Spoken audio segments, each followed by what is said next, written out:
శంఖారావము. Recording number 121, 121.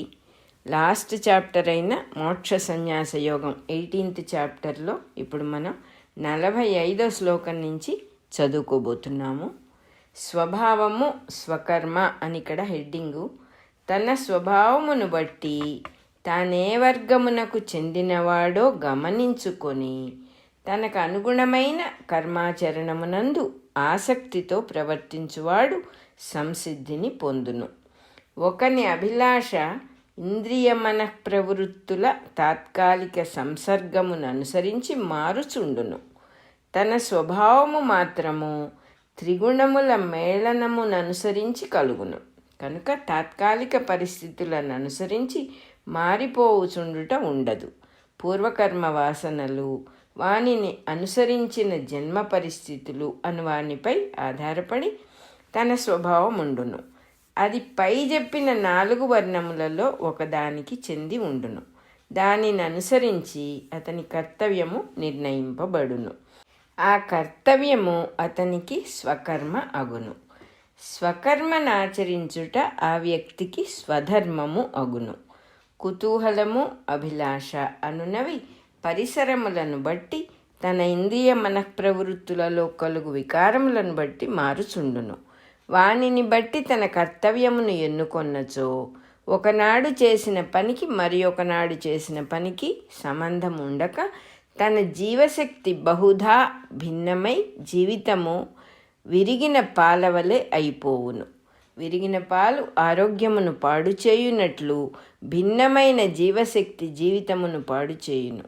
కనుక మనోవికారమగు అభిలాషను తన స్వభావమునకు అనుగుణముగా దమించుకొని స్వధర్మమును అనుష్ఠింపవలెను. విద్యాభ్యాసాదులు, స్నేహబృందము, పరిసరములు మున్నగునవి కూడా తన స్వభావమును బట్టియే ఎన్నుకొనవలెను. తన స్వభావమును అనుసరించి స్వకర్మాచరణము చేసినవాడు తనకు కావలసిన దానిని పొందును గాని సంసిద్ధిని పొందుననుట ఎట్లు పొసగును? ఈ ప్రశ్న నీలో పుట్టినదని నేనెరుగుదును, దాని విధానమును వివరింతును వినుము. 45వ శ్లోకం అయిపోయింది. సర్వజీవరాశుల ప్రవృత్తులను దేని నుండి పుట్టి వెలువడుచున్నవి? ఈ ప్రశ్న వేసుకున్న వానికి తనపై ఒక స్పష్టమైన ఓడుపు సిద్ధించినట్లే. నా ప్రవర్తనము నాలోని త్రిగుణముల మేళనము వలన ఏర్పడుచున్నది. ఆ మేళనము నా స్వభావమును బట్టి ఏర్పడుచున్నది. నీ విషయమున కూడా అంతే. ఎవని విషయమునైనను వాని ప్రవర్తనకు కారణము త్రిగుణములు, వాటికి కారణము వాని స్వభావము, అనగా నాలోనున్నదే మరి ఒకనిలో కూడా ఉన్నది. ఇట్లందరి స్వభావములను కలిసి ప్రకృతి యొక్క స్వభావములోని భాగములు అగుచున్నవి. ప్రకృతిలోనున్న త్రిగుణములు తనలో కూడా వర్తించుచున్నవి, కానీ త్రిగుణములు తన స్వంతము కాదు. తన స్వభావమును అనుసరించి తాను స్వకర్మను ఎన్నుకొని ప్రవర్తించుచున్నచో మరి ఒకనిలో కూడా వాని స్వభావమే పనిచేయుచున్నది అని గమనించుట సాధ్యపడును. ఈ గమనింపు వలన ఆవలి వ్యక్తిలోని మంచి చెడులు కనిపించుట మాని ప్రకృతి యొక్క స్వభావము అనబడు సామ్యము మాత్రమే కనిపించుట ప్రారంభమగును. తన స్వభావము అందలి త్రిగుణముల ప్రత్యేక మేళనము గమనించి స్వకర్మను నిర్ణయించుకొనవలెను అని పైన చెప్పబడినది. ఇట్లు నిర్ణయించుకొనున్నప్పుడు గమనించుచు నిర్ణయించుకొనువాడగు తాను, ది అబ్జర్వర్, అయాం వేరుగా నిలబడి ఉండుట క్రమముగా అభ్యాసము అగును. అనగా తాను త్రిగుణాత్మకమగు తన స్వభావమునకు బద్ధుడైన వాడుగా కాక వానిని గమనించువాడుగా నిలబడును. ఈ గమనించుచున్న తాను తన స్వభావమునకు అధిపతి అయిన తానే అని క్రమముగా నమ్మకము చిక్కును. ఇట్లు తన స్వభావమునకు ఈశ్వరుడైన తాను ఇతరులలోని ఈశ్వరుని కూడా అట్లే గమనింపగలుగును. ఈ మార్గమున సాధన చేయువానికి స్వభావము తన నుండి పుట్టినదనియు స్వభావము నుండి ప్రవృత్తులు పుట్టినవనియు తెలియను. అనగా ప్రవృత్తులు స్వభావము నుండి పుట్టినవి కాక తన నుండియే పుట్టినవి, అనగా వానికి అధిపతి తానే. అట్లే ఇతరులలో ఈశ్వరుని నుండియే వారి వారి స్వభావములు, వారి ప్రవృత్తులు పుట్టుకొని వచ్చుచున్నవని స్పష్టముగా దర్శనమిచ్చును. ఈ అన్ని నేనులుగా ఉన్న ఒకే అంతర్యామి ప్రజ్ఞ నుండి ప్రకృతి అంతయు పుట్టుకొని వచ్చుచున్నదని గమనిక కల్గును. దాని యందు దృష్టి నిలబడి ఉండుట తానా స్థితిని పొందుట. 46వ శ్లోకం అయిపోయింది. ఇట్టి స్థితిని పొందవలెనన్నచో తన కర్తవ్యమును నిర్ణయించుకొనున్నప్పుడు దాని ఎందలి గుణదోషములపై మనస్సు నిలుపరాదు. ఈ పని మంచిది, ఈ పని చెడ్డది అను వర్గీకరణము చేయుట ఎట్లు? ఇతరులకు మేలు కలిగించున్నది మంచి పని అనియు, కీడు కలిగించున్నది చెడ్డ పని అనియు స్థూలమైన విభాగము చేసుకొన్నచో కొంతవరకు సత్యము. ఇతరులను చంపకుండుట మంచి పని, కానీ ఒక రాజ్యమున తలారి పని చేయువాడు ఎంతమందిని చంపినను అది చెడ్డ పని కాదు. సైన్యములో సైనికుడుగా మరింతమందిని చంపినను అది చెడ్డ పని కాదు. తనకేదో ఉపకారము జరగవలెనని అమ్మవారిని కోరుకొని దానికి గాను వేటపోతును త్రెగవేయుట చెడ్డ పని. ఒక మాంస విక్రేత తన యొద్దకు అమ్మవచ్చిన జంతువును కొని చంపి దాని మాంసమును 10 మందికి ఆహారముగా అమ్మినచో అది చెడ్డ పని కాదు. అందు లాభదృష్టి ఉన్నను అది ఆహారముగా వినియోగపడుచున్నది కనుక అట్లు వినిమయము చేయుట తన వృత్తి కనుక అది దోషము కాదు.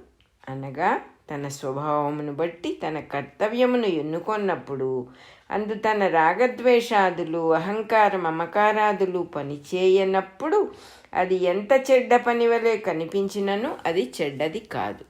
శమధమాదులతో కూడిన బ్రాహ్మణ ప్రవృత్తి కన్నా వాణిజ్యము లాభసాటిగా ఉండును.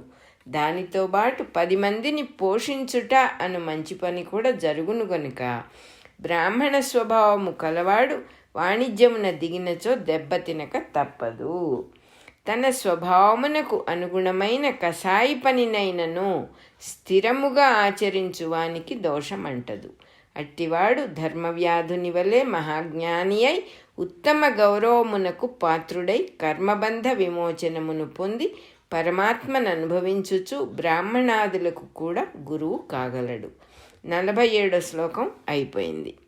కనుక ఇది మంచిది, ఇది చెడ్డది అను నిర్ణయము మన మనస్సున పుట్టినదే కానీ అక్కడ ఉన్నది కాదు. ప్రభువై రాజ్యపాలన చేయుట, 4 పాదములపై ధర్మమును నడిపించుట మంచి లక్షణము అనిపించును. యుద్ధరంగమున తండ్రులనో కొడుకులనో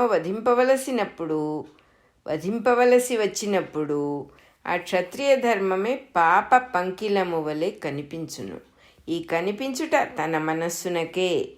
బ్రాహ్మణుడై కుండలధారి అయి యజ్ఞము చేసి ఒక పశువును వధించి సోమయాజి అని పేరు గడించుట ఉత్తమ కార్యము వలె కనిపించును.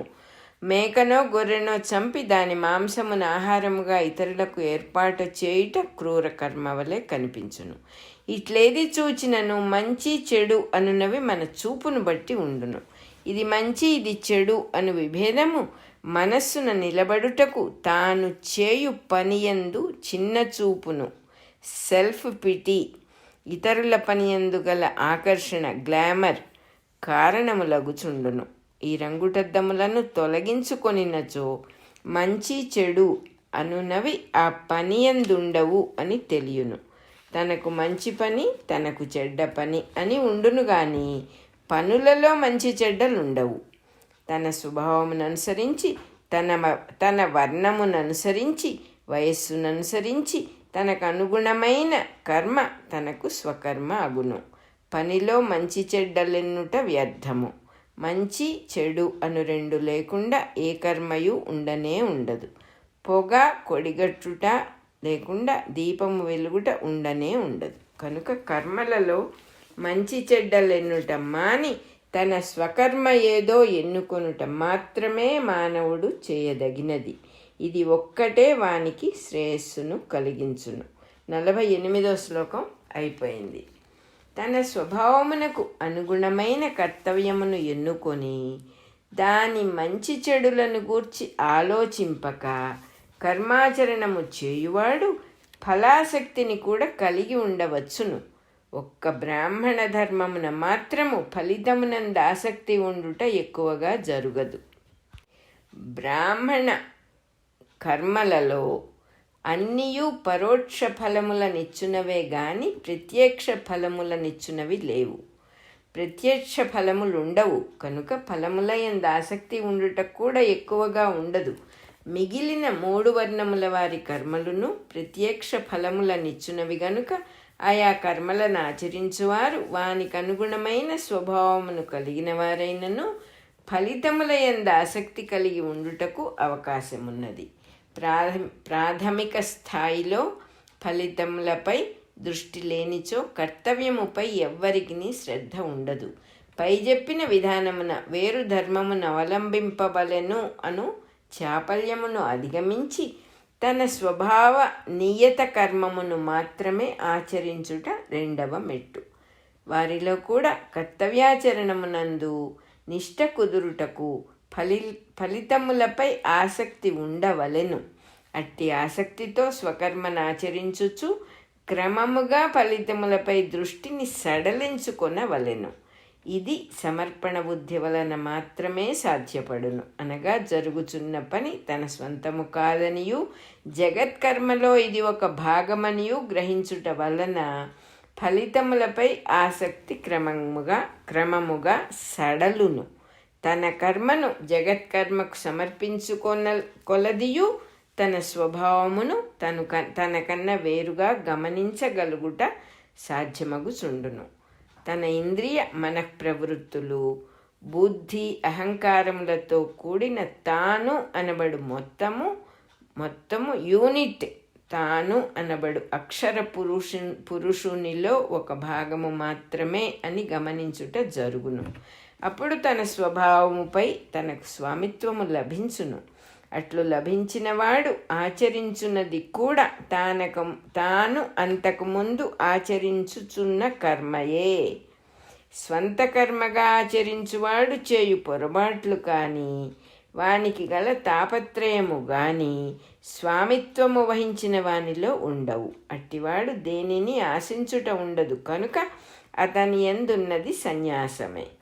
జగత్కర్మలో భాగమైన తన వంతు పనిని తాను నిర్వహించుచుండును కనుక వాని ప్రజ్ఞ కూడా జగత్కర్మలోని భాగమగును. అనగా జగత్కర్మకు అధిపతియగు మహాకాల స్వరూపుడైన పరమ పురుషునిలో భాగమై ఉండును.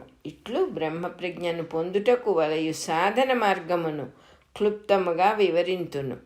49-50 శ్లోకాలు అయిపోయినాయి. అలాగే మన 121వ నెంబరు రికార్డింగ్ కూడా అయిపోయింది.